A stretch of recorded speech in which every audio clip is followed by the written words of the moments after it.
Russian criminal tattoos, a lexicon of crime.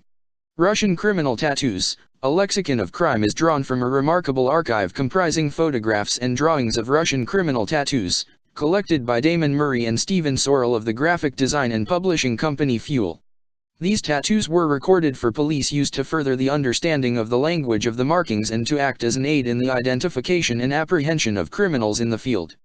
The 34 photographs selected by Greg Hobson and Tim Clark for Russian criminal tattoos, a lexicon of crime, are taken by Sergei Vasiliev and Arkady Bronikov. A photojournalist working for the Vechernyi Chelyabinsk newspaper, Vasiliev photographed Russian prisoners between 1989 to 93 in prisons and reform settlements across Chelyabinsk, Nizhny Tagil, Perm, and St. Petersburg. Bronikov is regarded as Russia's leading expert on tattoo iconography. In the early 1950s he studied at the Moscow Academy of the Ministry of Internal Affairs of the Soviet Union, where he later worked as a local police inspector. In 1963 he became professor of criminalistics at the Perm faculty of the Academy of the Ministry of Internal Affairs, where he worked until 1991. During this time he collected thousands of photographs of tattooed prisoners across the Soviet Union, as well as taking photographs for use by the authorities. The practice of tattooing in prisons was forbidden by the authorities and was conducted in secret. The tattoos were applied in a rudimentary, often dangerous manner. Machines were modified from electric shavers, needles from sharpened guitar strings, while ink was made by mixing scorched rubber and urine. More elaborate tattoos took years to complete. Even small markings might require 5 to 6 hours of painful and exacting work. The tattoos carried enormous significance. As well as determining a prisoner's rank within the criminal world, they might also be forcibly applied to lower an inmate's status. This could be the result of losing at cards, or to mark them out as an informer or rapist. The tattoos of a thief in law, vor v zakon, commanded respect, showing that he followed the understandings, ponyatia, a code of honor among professional criminals. When any new convict entered a cell, he was asked, "Do you stand by your tattoos?" If he couldn't answer, or if word reached the other inmates that he was wearing a false tattoo, he would then be given a piece of glass or a brick and be told to remove it, or face the consequences. That could be a severe beating, rape, or even death. The resulting photographs are compelling yet unsettling.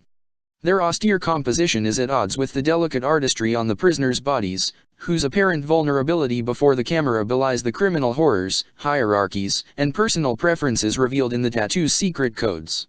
A dagger through the neck indicates that a criminal has murdered someone in prison and is available to hire for further wet work. Drops of blood can signify the number of murders committed, and a snake around the neck connotes drug addiction. Every image also discloses evidence of an inmate's character, by turns aggressive, vulnerable, melancholic, or conceited. Their bodies display an unofficial history, told not just through tattoos, but also in scars and missing digits. The photographs are simultaneously public and private. While the tattoo language communicates privately between criminals, their bodies are laid bare, becoming public property, open to scrutiny and decoding.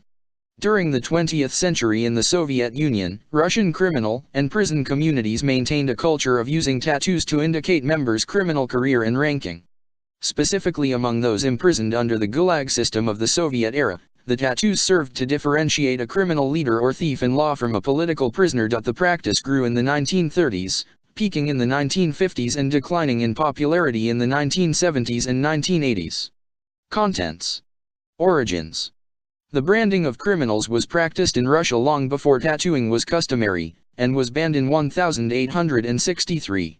In the 19th century, a pricked cross on the left hand was often used to identify deserters from the army, and up until 1846, criminals sentenced to hard labor were branded BOP, thief, the letters on the forehead and cheeks.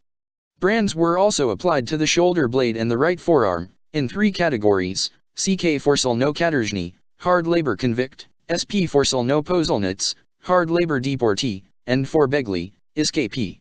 In 1846, vor was replaced by kot, the first 3 letters of the word for, hard labor convict, or katerzhnik. In the 1930s, Russian criminal castes began to emerge, such as the masty, suits, and the vori v zakon, Rus, or blatnyi, authoritative thieves, and with that a tattoo culture to define rank and reputation. Up until World War II, any tattoo could denote a professional criminal. the only exception being tattoos on sailors. Under the Gulag system of the Soviet era, laws that were implemented in mid-1940 allowed short prison sentences to be given to those convicted of petty theft, hooliganism, or labor discipline infractions. This led to an increase in the prison population during and after World War II. By January 1941, the Gulag workforce had increased by approximately 300,000 prisoners. Tattoos served to differentiate between an authority or thief in law, and the many hundreds of thousands of political prisoners who were imprisoned during and shortly after World War II for crimes not considered those of a war thief. Some of the motifs came from English sailor tattoos, such as the flying tall ships, a heart pierced by a dagger, anchors, a serpent-entwined heart, or a tiger bearing its teeth. A thief's collection of tattoos represents his suit, mast, which indicates his status within the community of thieves and his control over other thieves within the thieves' law. In Russian criminal jargon or finya, a full set of tattoos is known as frak s ordnami, a tailcoat with decorations. The tattoos show a service record of achievements and failures, prison sentences, and the type of work a criminal does. They might also represent his thief's family, naming others within hearts or with the traditional tomcat image. Misappropriation of the tattoos of a legitimate thief could be punished by death, or the prisoner would be forced to remove them themselves, with a knife, sandpaper, a shard of glass, or a lump of brick. Bitch war. After World War II, a schism occurred in the criminal world. Many convicts had fought in penal units, in contravention of the thieves' code that no thief should serve in the military or cooperate with authorities in any way. Many legitimate thieves found themselves demoted to frayer, outsider, muzhik, peasant, or suka, traitor, a bitch. This was part of a power struggle, with limited resources in prison. Outlawing the bitches, suki, allowed the legitimate thieves to take more for themselves. Tattoos were modified and new designs appeared to distinguish between the two groups. The dagger piercing a heart was modified, adding an arrow. This tattoo indicated a legitimate thief and his desire to seek vengeance against those who had violated the thieves' code. The compass rose became an indicator of aggression to prison officials and the bitches, indicating the vow that, "I will never wear epaulets," and hatred towards those who had served in the Soviet army. Secret acronyms were created by legitimate thieves that the bitches wouldn't recognize, such as SLON, lit. Elephant, meaning, Suki lyubi at ostry nas, bitches love a sharp knife. Khrushchev's reforms and decline of tattooing. In the 1950s, Nikita Khrushchev declared a policy for the eradication of criminality from Soviet society. Along with propaganda denouncing the traditional thief that had grown in popularity in Russian culture, punishments in the prisons intensified for anyone that identified as a legitimate thief, including beatings and torture. As a response to this persecution, the thieves' laws were intensified and the punishment for prisoners wearing unearned tattoos increased from removal to rape and murder. By the 1970s, the intensification of the thieves' laws had resulted in reprisals against the legitimate thieves, orchestrated by prison authorities who would often throw a legitimate thief into cells with prisoners they had punished or raped.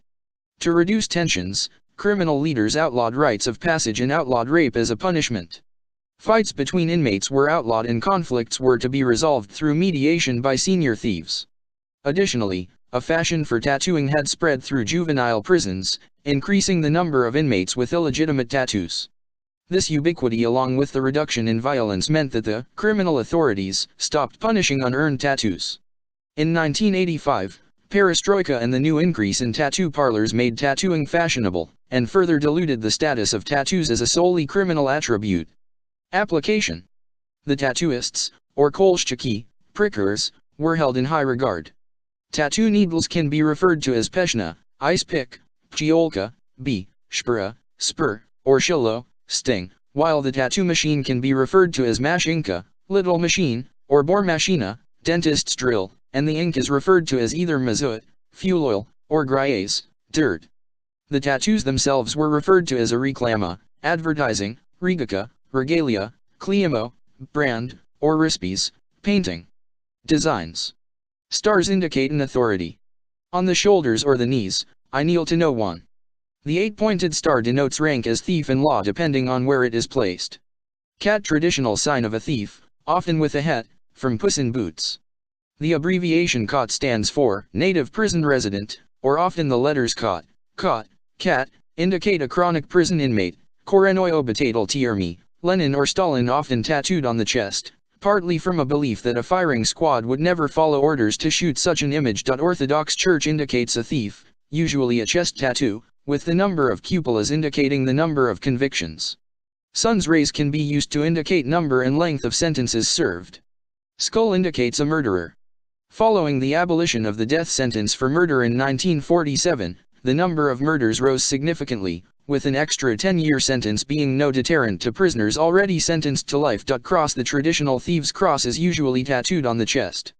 This was very common. Ships with full sails. It can indicate someone that has fled from custody, a gulnois, or gulat, or that a wearer is a nomadic thief who travels to steal. Dragons indicate a shark or someone who has stolen state or collectively owned property. Spider, when facing up, denotes an active criminal. Facing down, it denotes one who has left the lifestyle. Medals can indicate rank or, if done in pre-Soviet style, indicates contempt for authority.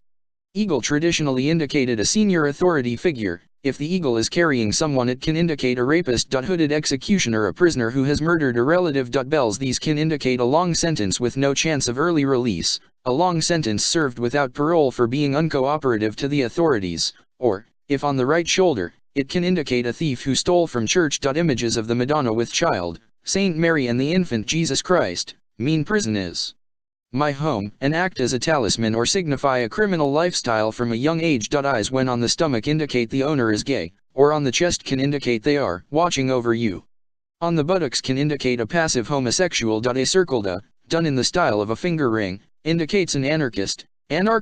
Circle with a dot inside, as finger ring, known as the round stone, indicates an orphan. Krugla sirota, or the saying, trust only yourself, nadi ishya toko na sebaya. Skull inside a square, as finger ring, indicates a conviction for robbery. Siudimzie razboy, quincunx indicates one who has done extensive time. From the saying, the four walls and I, or, four guard towers and me, kitire vishkiaya, snake entwined with a woman, indicates a passive homosexual, especially if tattooed in the back. Often forced tattoo. Informer, a forced tattoo. Enemy of the people, pahapo, a forced tattoo. Kolak, a forced tattoo. I am a bitch, saya, a forced tattoo. Beauty marks, or dots on the forehead indicate a bitch who has sided with the prison authorities. Beneath the eyes indicates a passive homosexual, and by the mouth indicates a passive partaker in oral sex. On the chin indicates a rat, Krissa, who steals from other prisoners. A forced tattoo. Red card suits, diamonds, and hearts, on the back to indicate a passive homosexual. Often a forced tattoo. Hand and ring tattoos.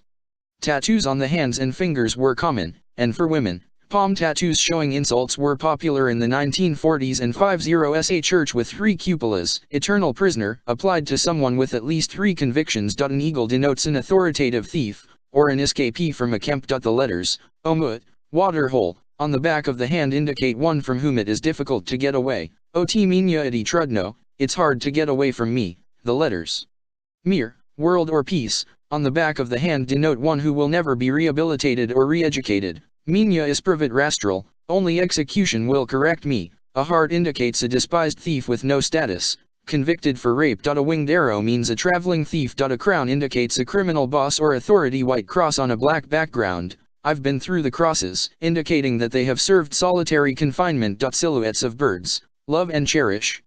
Freedom. Crosses on knuckles can indicate number of times in prison. Forced tattoos. There are tattoos that are forcibly applied to signify demotion, razalavani. These may depict sexual acts, and are designed to lower the owner in the eyes of other prisoners and draw harsh treatment from them. These can be applied to those convicted of sexual crimes, those who have not paid a debt, stool pigeons, such an eye, stooges, chukani, and signify that the owner is expelled from the privileged section of a thieves' society and are untouchables, nepriskasi my/jushki. Other thieves must not accept anything from them or be considered infected, zakontakits ya. As a thief is born with his tattoos, they can also be used to signify his death and new status as an untouchable. Even established thieves could be demoted, if, for example, they lost a card game and failed to honor their bets. Russian criminal tattoo. ZipUtateUSAcommand.com